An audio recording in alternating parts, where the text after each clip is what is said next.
you know, we got it done. And today, photo ID stands in Georgia as a model for elections integrity. In just a few days, voting comes to a close in the special election in Georgia's 6th congressional district, a race that has cost a whopping $40 million and counting, making it the most expensive single House race ever.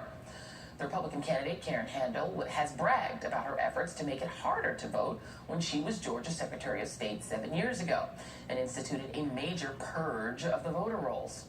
My next guest went down to Georgia and confronted Handel about her role in suppressing the vote.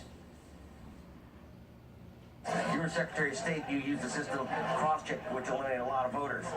We use a system of cross-check to make sure that illegal voters are not on our rolls. Did you find it? Yes, in fact, we did. Did you arrest anyone?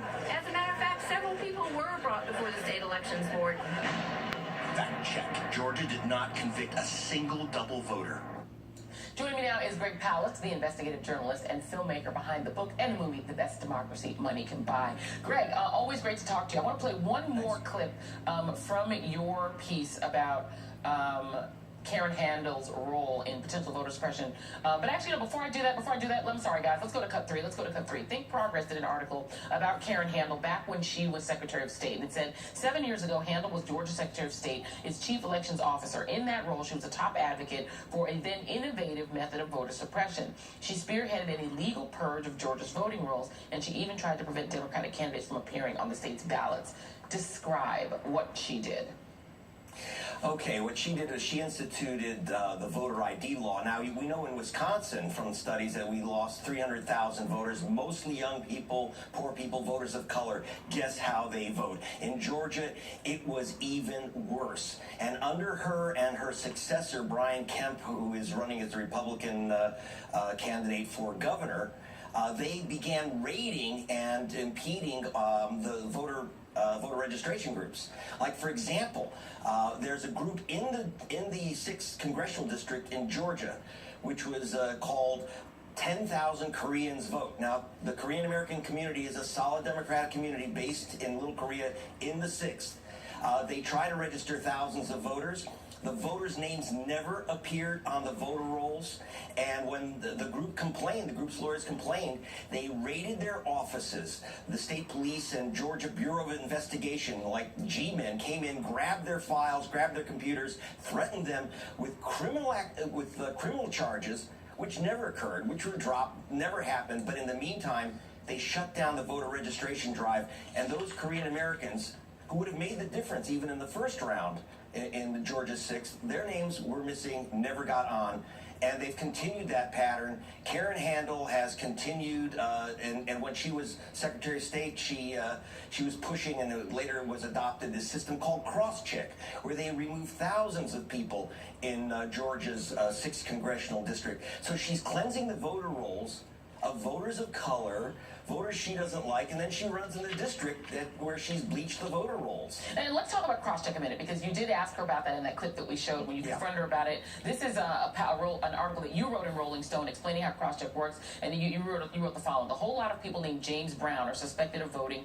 or registering twice. 357 of them in Georgia alone. But according to cross-check, James Willie Brown is supposed to be the same voter as James Arthur Brown. James Clifford Brown is allegedly the same voter as James Lynn Brown. This inherent bias resulted in an astonishing 1 in 6 Hispanics, 1 in 7 Asian Americans, and 1 in 9 African Americans in cross-checked states landing on the list.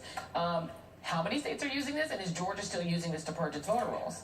Oh, yeah. Karen Handel's proud that they were removing people based on the fact that this is Donald Trump's claim, by the way, that 3 million people voted twice illegally because they found a James Brown in Georgia and they found a James Brown in Detroit. Different middle names, different ages, that didn't matter. They were removing them from the voter rolls. And I went for this Rolling Stone investigation, by the way, right into Georgia's 6th congressional district, where they were removing, the Koreans, for example, have names like David Kim, a very, very common name. They're removing a lot of Asian Americans from the voter rolls in the Georgia 6th.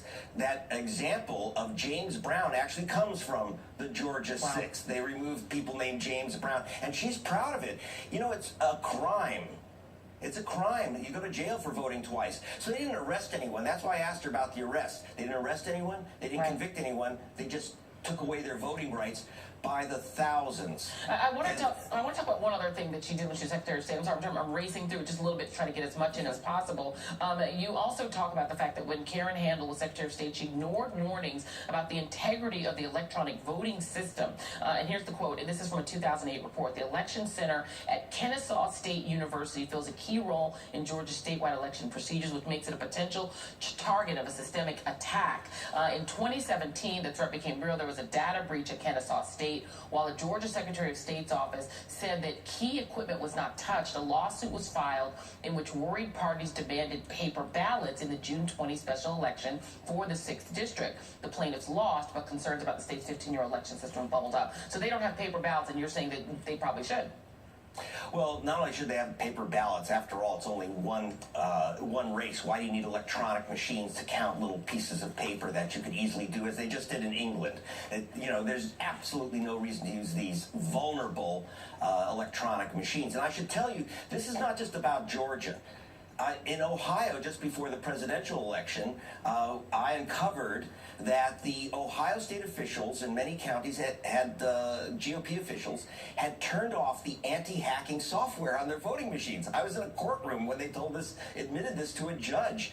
So what's happening is, think about this. We're talking about machines which are vulnerable, and they turn off the anti-hacking software. They know these things are vulnerable. Wow. It's much more expensive to use the electronic machines than a simple piece of paper for this Tuesday runoff. Yeah, let me play one more clip from the package that you did and this is on a voter registration group with disappearing ballots. This is crazy. Take a look.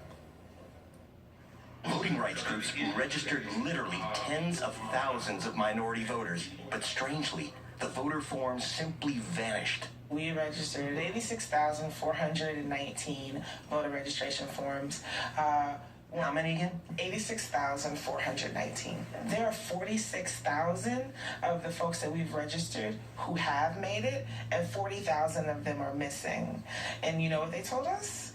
We don't know what you're talking about. What forms? And just for context for our viewers, this is the breakdown demographically of the 6th congressional district. 60% of the people are college graduates, 70% are white, 13% are African Americans, a median age of 38. Who is being targeted, and have you been able to tell whose ballots are disappearing?